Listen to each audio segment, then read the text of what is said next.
Hello. I'm a bit swollen. Okay. My name is Helene Mollevik, for those who don't know that. I work at the Norwegian Deaf Museum. And as Hannah told you, I've been through this project called Music for Deaf Ears. So, first, I want to say thank you to Hannah and Maria for doing this crazy thing to challenge Rockheim to be a museum for deaf people. I was pretty shocked when I heard what I was supposed to do this autumn. But okay, here we are. I went to Rockheim twice, together with a group of people with different hearing inhabitation, different age and different sex. In the museum, they walked around alone without an interpreter, and that's important to remember, because today we had interpreters with us and we had a guide. We did not when we came here. The reason we chose to do that was because it's a part of the project that we can see how culture institutions are for deaf people in a non-formal teaching situation.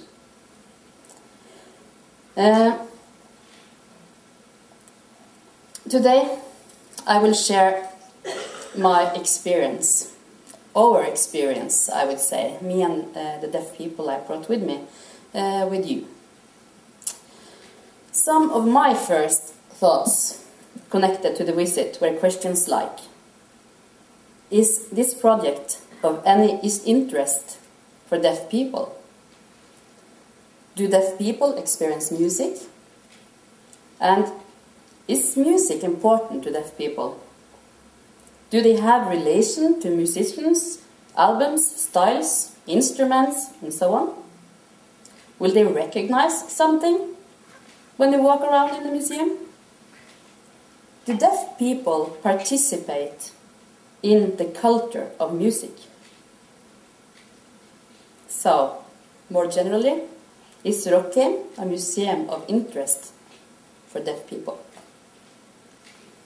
At the first visit, I had a very small group of young people with me. At the second visit, I gathered a bigger group, but this time we all walked alone. When we finished the walk around the museum, I had a lot of questions that the visitor I had with me was supposed to answer. It was all fun visiting the museum.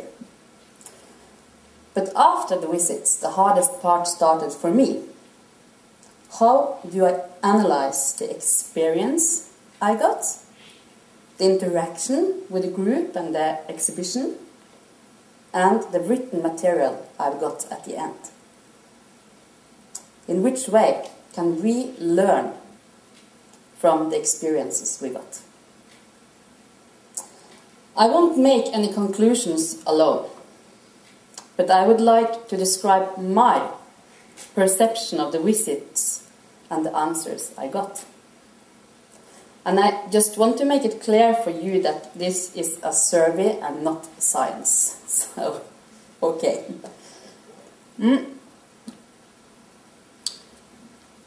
Some of the activities in the museum are related to sound and to music.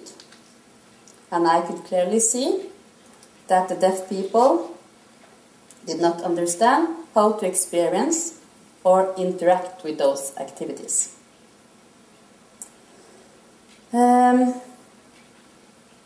After less than 1 hour,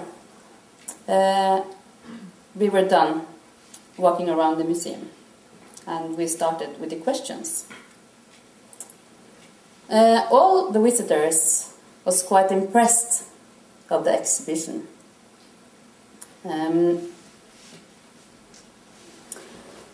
They was impressed of the technology, the lights, the size of the building and all the visual parts.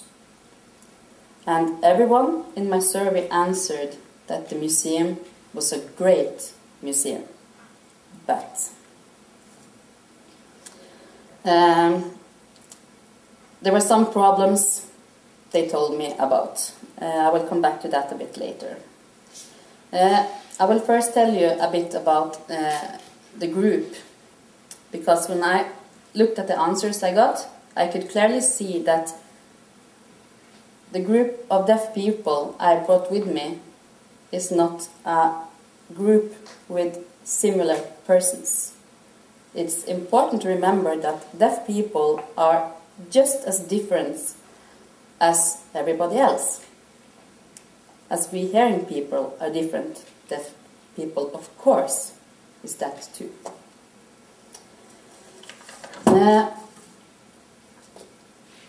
The main part of the group answered that they do not experience music in any way. A small part of the group regularly listen to music private, with friends or at the disco. Others told me that they could feel music and they could like to dance. If the music was low, that they could feel the bass and they could see other people dancing and moving. And that was sort of music for them. A very few of the visitors' answers told me that they recognized some of the musicians' videos and pictures. And only one told me that he experienced memories from childhood and adolescence. Even though a group of deaf people are a group of different persons as everyone else, I could still read some similarities. During the visit and the answers I got, I could see that this group of people are in a different need of communication than people without an hearing inhabitation in this museum.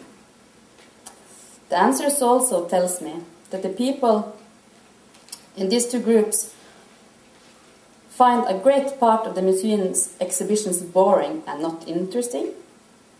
And the state of reason they are given me are because the difficulties around information and communication based on sound music and not being a part of the culture of music. The exhibition does not seem to have a fundamental culture communication around music. And if you do not participate inside a culture, you need knowledge, experience, so you can learn about it. There are many different cultures around in the world. I guess I have a knowledge of only a few of them.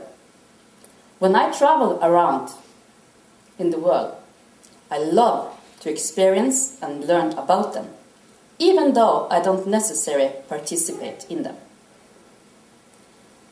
If you don't participate in a culture, would you find it interesting to learn about it if you had the possibility and the access to do that?